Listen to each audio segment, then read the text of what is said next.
అందరూ ఆలోచన చేయండి అని అడుగుతా ఉన్నా. నేను అడిగే ప్రశ్నలకు సమాధానం మీలో ప్రతి ఒక్కరూ కూడా ఆలోచన చేయమని కోరుతా ఉన్నా. నేను అడిగే ఈ ప్రతి ప్రశ్న మీ మనస్సాక్షిని మీరు అడగండి అని చెప్పి నేను అడుగుతా ఉన్నా. అసలు స్కామ్ ఎక్కడ జరిగింది అని అడుగుతా ఉన్నా. లంచాలు ఎవరైనా ఎందుకు ఇస్తారు? మళ్ళీ అడుగుతా ఉన్నా, లంచాలు ఎవరైనా ఎందుకు ఇస్తారు? ఎవరైనా మద్యాన్ని ఎక్కువగా అమ్మి లంచం ఎవరైనా ఎందుకు ఇస్తారు? మద్యాన్ని ఎవరైనా ఎక్కువగా అమ్మి సేల్స్ పెంచి ఆ పెంచిన దాని వల్ల డిస్టిలరీలకు లాభాలు పెరిగితే లంచాలు ఇస్తారా? లేక సేల్స్ తగ్గిపోయి వాళ్ళు తక్కువగా అమ్మి ట్యాక్సుల రూపేణా వారి మీద బాధుడు బాధి దానివల్ల సేల్స్ తగ్గి దానివల్ల వాళ్ళకు రావాల్సిన లాభాలు తగ్గి అలా తగ్గితే ఎవరైనా లంచాలు ఇస్తారా? ఒకసారి ఆ టేబుల్ ఒకసారి చూపించము. ఒకసారి ఈ టేబుల్ను ఒక 10 నిమిషాలు అట్టే పెడతాక 5 నిమిషాలు పెడతా. ఒకసారి అందరు చూడండి టేబుల్ను. 2018 నుంచి 2019 మధ్య చంద్రబాబు చివరి సంవత్సరం ఒకసారి గమనిస్తే 3,84,00,00,000 కోట్ల 3.84 కోట్ల కేసులు లిక్కర్ అమ్మకాలు జరిగితే బేర్ అమ్మకాలు 2.77 కోట్ల కేసులు. ఆ 5 సంవత్సరాల చంద్రబాబు నాయుడు గారి పాలనను ఒక్కసారి చూడండి. 2014 నుంచి 2019 దాకా లిక్కర్ సేల్స్ ఎలా ప్రతి సంవత్సరం పెంచుకుంటూ పోయాడో ఒక్కసారి గమనించండి.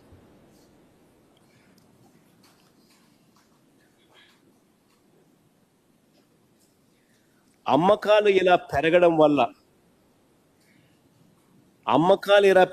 వల్ల ఈ లిక్కర్ కంపెనీలకు లాభాలు పెరగడం వల్ల ఈ పెద్ద మనిషికి లంచాలు ఇచ్చే పరిస్థితి ఉత్పన్నమవుతుంది. అదే ఒకసారి 2019 నుంచి 24 చూడండి. ఒకసారి పక్క టేబుల్ మద్యం అమ్మకాలు ఎలా తగ్గాయో ఒకసారి చూడండి. మామూలుగా ప్రతి సంవత్సరం చంద్రబాబు నాయుడు గారి హయాంలో ప్రతి సంవత్సరం ఇంతకు ముందు సంవత్సరం కన్నా 15% పెరుగుతూ పోతూ ఉంటే వైఎస్ఆర్సీపీ హయాంలో ఆయన చివరి సంవత్సరంలో ఉన్న లిక్కర్ కూడా వైఎస్ఆర్సీపీ చివరి సంవత్సరంలో కూడా లేదు. పెరగాల్సింది పోయి ఎలా తగ్గిందో చూడండి ఒకసారి. లిక్కర్ సేల్స్ తగ్గాయి. ఎందుకు తగ్గాయి? ట్యాక్సులు బాధం. లిక్కర్ కంపెనీలకు లాభాలు ఇవ్వలేదు, లిక్కర్ కంపెనీలకు లాభాలు రాలేదు, గవర్నమెంట్కి ఆదాయం పెరిగింది. లిక్కర్ సేల్స్ ఎందుకు తగ్గాయి? ట్యాక్సులు పెంచి లిక్కర్ సేల్స్ను తగ్గించి తద్వారా లిక్కర్ కంపెనీల డిస్టిలరీలకు సంబంధించిన లాభాలు తగ్గాయి. లిక్కర్ సేల్స్ తగ్గాయి, ట్యాక్సులు పెంచి లిక్కర్ సేల్స్ను తగ్గించి తద్వారా లిక్కర్ కంపెనీల డిస్టిలరీల లాభాలు తగ్గించి రాష్ట్రానికి ఆదాయాలు తీసుకొచ్చాం.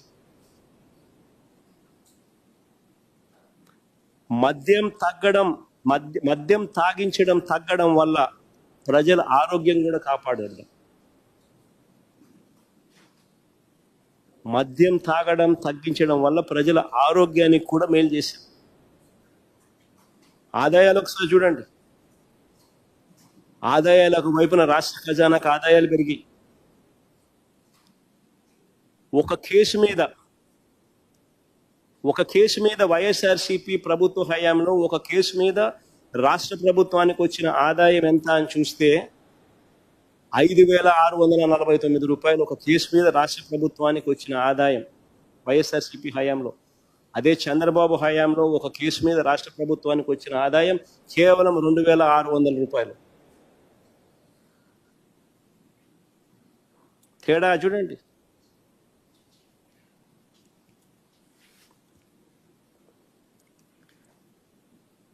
ఇప్పుడు చెప్పండి, డిస్టిలరీలో ఎప్పుడు లాభపడ్డాయి? అందరిని అడుగుతా ఉన్నాను, డిస్టిలరీలు ఎప్పుడు లాభపడ్డాయి?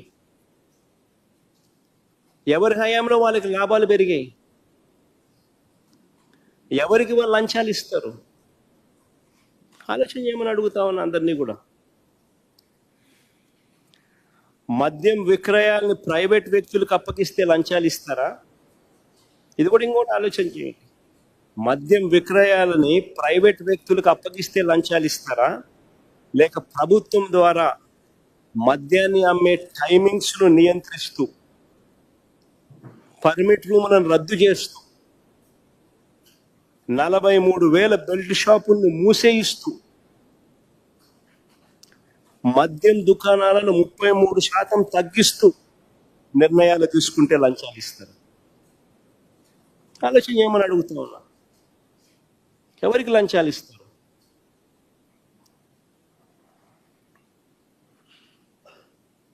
మా ప్రభుత్వ హయాంలో లాభ ఆపేక్ష లేకుండా లిక్కర్ అమ్మకాలను ప్రభుత్వమే చేసింది, లాభాపేక్ష ఉండకూడదని. కానీ గతంలో ఎప్పుడూ కూడా చంద్రబాబు గారు లిక్కర్ వ్యాపారం అంతా మొత్తం తన ప్రైవేట్ మాఫియా చేతిలో పెట్టి నడిపించాడు.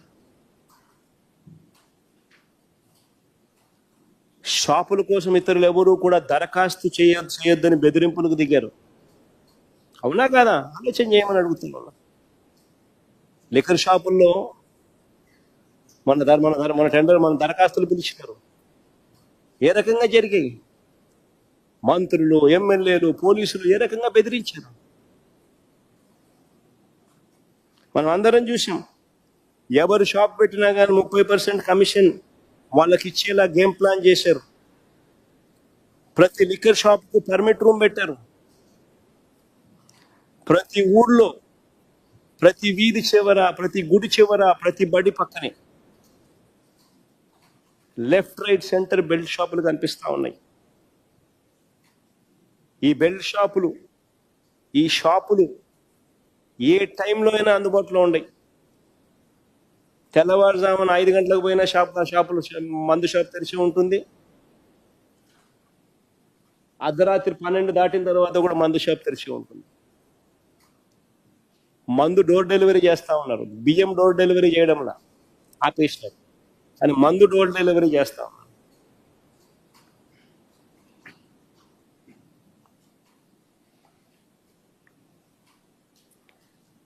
ఈ ప్రతి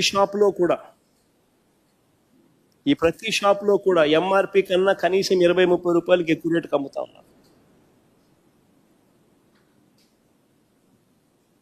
ప్రతి ఊళ్ళో చూసుకోండి, గుడి పక్కకి వెళ్ళండి, బడి పక్కకి వెళ్ళండి, వీధి చివరికి వెళ్ళండి, ఆ బెల్ట్ షాప్లో రేట్ ఎంత అని ఒకసారి చూసుకోండి. ఎంఆర్పి కన్నా 20 రూపాయల, 30 రూపాయల ఎంతకి ఎక్కువ అమ్ముతున్నారో మీరే చూసుకోండి. ఈ అక్రమాలను దగ్గరుండి పోలీసులే కాపాడుతున్నారు, కాపలా కాస్తున్నారు. అన్అఫీషియల్గా ఆక్షన్ పరుస్తున్నారు. బెల్ట్ షాపులు ఎవరు నడపాలా అని చెప్పి అన్అఫీషియల్గా ఆక్షన్స్ 2 లక్షలు 3 లక్షలకు గ్రామాలలో పోటీ పడుతున్నారు.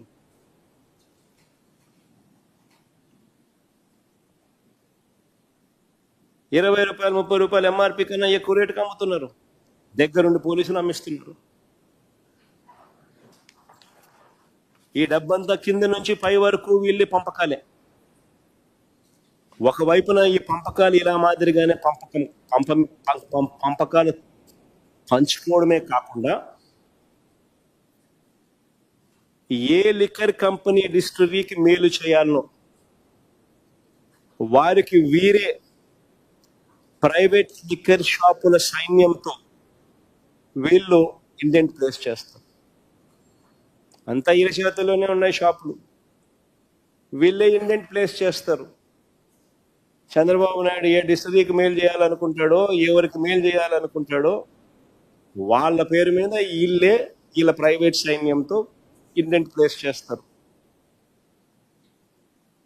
అలా వీళ్ళు ఇండెంట్ ప్లేస్ చేస్తే ఆ డిస్టిలరీ వాళ్ళకు ఎక్కువ మద్యం సప్లై చేసే పరిస్థితి వాళ్ళకు ఉంటుంది. ఇలాంటి పరిస్థితులు ఎక్కడైనా కూడా మా హయాంలో చూశారా అని అడుగుతా ఉన్నా.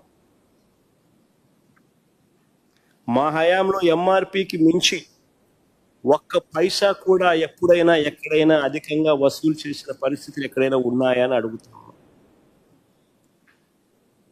మరి ఎవరి హయాంలో ఎవరి పాలసీ వల్ల లంచాలకు ఆస్కారం ఉంటుందో మీరే చెప్పండి అని అడుగుతా ఉన్నా. ప్రైవేట్ షాపుల చేత, ఇది బాగా వినండి, ప్రైవేట్ షాపుల చేత, ఎందుకంటే అంతా ప్రైవేట్ మాఫియా కాబట్టి, అంతా వీళ్ళ ఎమ్మెల్యేలు, వీళ్ళ మంత్రులు, అంతా వీళ్ళ నాయకులు వీళ్ళ కనుసన్నల్లో నడుస్తూ ఉన్నారు కాబట్టి ప్రైవేట్ షాపుల చేత వీరు ఎంపిక చేసుకున్న డిస్టిలరీలకు మాత్రమే అధికంగా ఆర్డర్లు ఇచ్చేలా ఈ ప్రైవేట్ షాపుల మాఫియా చేత ఇండెంట్ ప్లేస్ చేస్తే లంచాలు ఇస్తారా, లేక మన హయాంలో చెప్తున్నా, లేక ప్రతి బాటిల్ పై క్యూఆర్ కోడ్ పెట్టి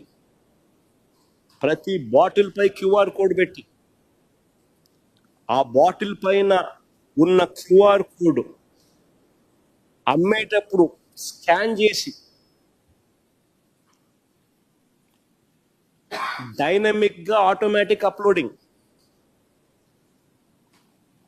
బాటిల్ మీద క్యూఆర్ కోడ్ పెట్టి బాటిల్ అమ్మేటప్పుడు క్యూఆర్ కోడ్ స్కాన్ చేసి ఆటోమేటిక్ గా డైనమిక్ గా అప్లోడ్ అయ్యేట్టుగా ఆ క్యూఆర్ కోడ్ అమ్మకాల ఆధారంగా ఎవరికి ఎంత అమ్ముడుపోతే ఆ డిస్ట్రిక్ట్లకు ట్రాన్స్పరెంట్ గా పారదర్శకంగా వాళ్ళకు ఆర్డర్లు ఇస్తే అది స్కామా? ఆలోచన చేయమని అడుగుతా ఉన్నా నేను. చంద్రబాబు నాయుడు గారి హయాంలో ఈ పారదర్శకత లేకపోవడం వల్ల ప్రైవేట్ షాపుల మాఫియాతో ఆయనకు సంబంధించిన, ఆయన ఎవరికైతే మేలు చేయాలనుకుంటాడో, ఎవరి వల్ల లాభపడాలనుకుంటాడో వాళ్ళకు మాత్రమే ఆర్డర్లు ప్రైవేట్ షాపుల ద్వారా ఇండెంట్ ప్లేస్ చేయడం వల్ల 2014 నుంచి 19 మధ్యలో చంద్రబాబు నాయుడు గారి హయాంలో 5 డిస్టిలరీలు ఏకంగా 69% మద్యం తయారీ ఆర్డర్లు ఇచ్చాయి. బిట్వీన్ 2015 and 19,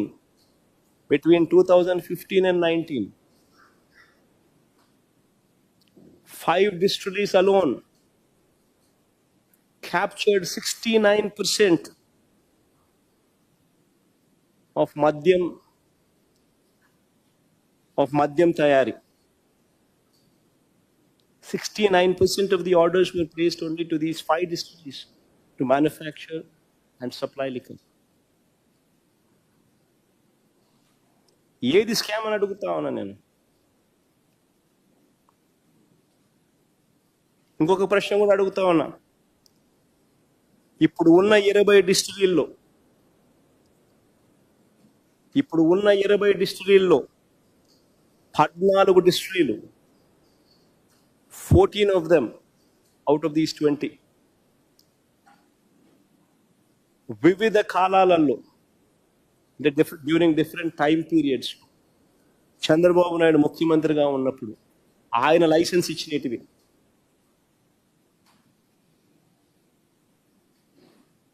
మిగిలిన 6 కూడా వైఎస్ఆర్సీపీ ప్రభుత్వం లైసెన్స్ ఇచ్చినటివి కాదు, వేరియస్ అదర్ గవర్నమెంట్స్ ఎప్పుడెప్పుడో ఇచ్చినటివే తప్ప వైఎస్ఆర్సీపీ గవర్నమెంట్ ఒక్కటంటే ఒక్క డిస్టిలరీ లైసెన్స్ కూడా ఇవ్వాల. ఉన్న 20లో.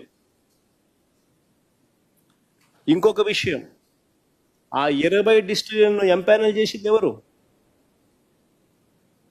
ఆ 20 డిస్టిలరీలను ఎంపానల్ చేసింది చంద్రబాబు నాయుడే. వైఎస్ఆర్సీపీ ప్రభుత్వం ఒక్కటంటే ఒక్క డిస్టిలరీని కూడా అడిషనల్ గా ఎంపానల్ చేసింది లేదు.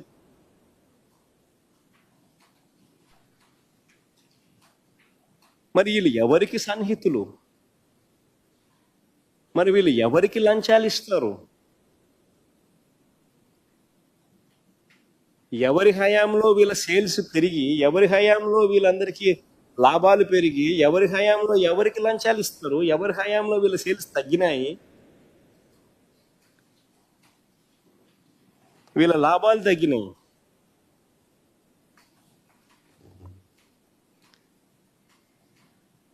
చివరకు చంద్రబాబు అండ్ కో 2022లో, మా ప్రభుత్వంలో 2022లో ఈ చంద్రబాబు అండ్ ఈ కో కంపెనీస్ కాంపిటీషన్ కమిషన్ ఆఫ్ ఇండియాలో కేసు వేసింది. సిసిఐలో, కాంపిటీషన్ కమిషన్ ఆఫ్ ఇండియాలో. ఈ ఆర్డర్ని జాగ్రత్తగా పరిశీలించాలని మీ అందరినీ కూడా కోరుతాను. ఈ పిటిషన్లో వేసిన అంశాలన్నీ కూడా టీడీపీ వాళ్ళు అప్పుడు ఇప్పుడు చేస్తున్న అభియోగాలే. అందుకనే ఇది జాగ్రత్తగా అందరూ కూడా చూడమని చెప్పి కోరుతా ఉన్నా. Because competition commission of India is a quasi judicial body. It is governed by a judge. It's a quasi judicial body.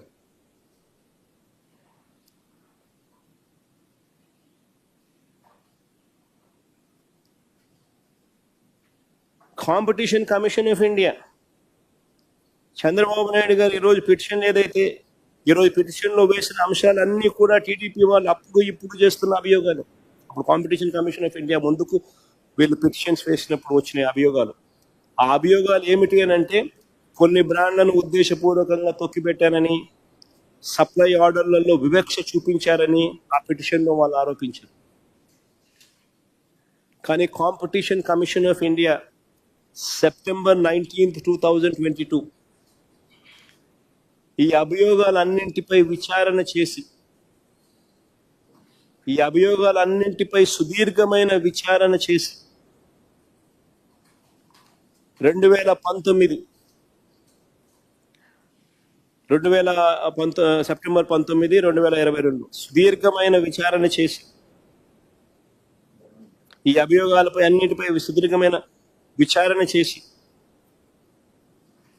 సంబంధించిన అన్ని రికార్డులను చూసి,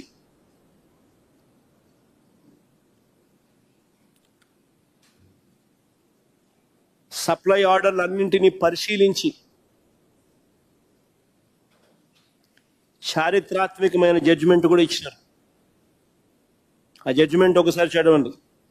in light of the facts and evidence on record and based on the submissions of parties, the allegations of abuse raised by the informants are not found to be validated, and no case of contravention of provisions of Section 4 of the Act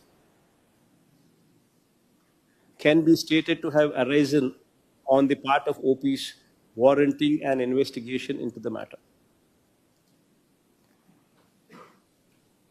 Abuse of dominant position, Section 4, abuse of dominant position, limits or restricts, include indulgence in practice or practices resulting in denial of market access in any manner.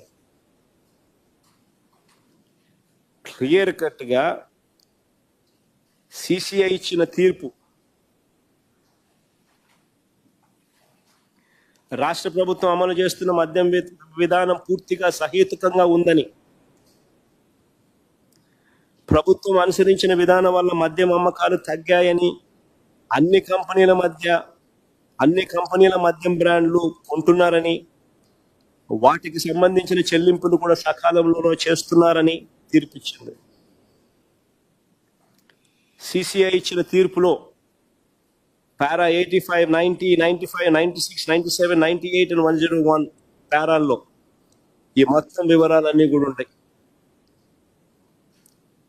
ఈ CCI judgement copy కూడా ఈరోజు ఈ meeting అయిపోయే లోపల మీ అందరికీ కూడా it will be put up in public domain also.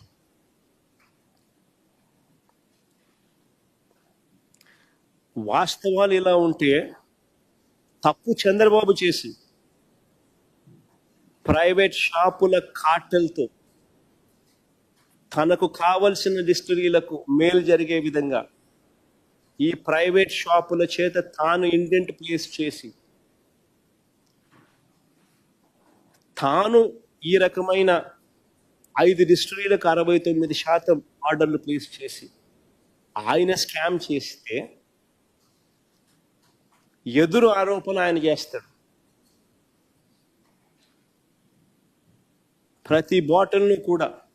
ప్రతి bottle మీద క్యూఆర్ కోడ్ పెట్టి అమ్మేటప్పుడు ఆ క్యూఆర్ కోడ్ను స్కాన్ చేసి ఆ స్కాన్ చేసిన క్యూఆర్ కోడ్ డైనమిక్గా రియల్ టైం బేసిస్లో ఆటోమేటిక్గా అప్లోడ్ అవుతుంది. దాని ఆధారంగా పారదర్శకంగా మేం చేస్తే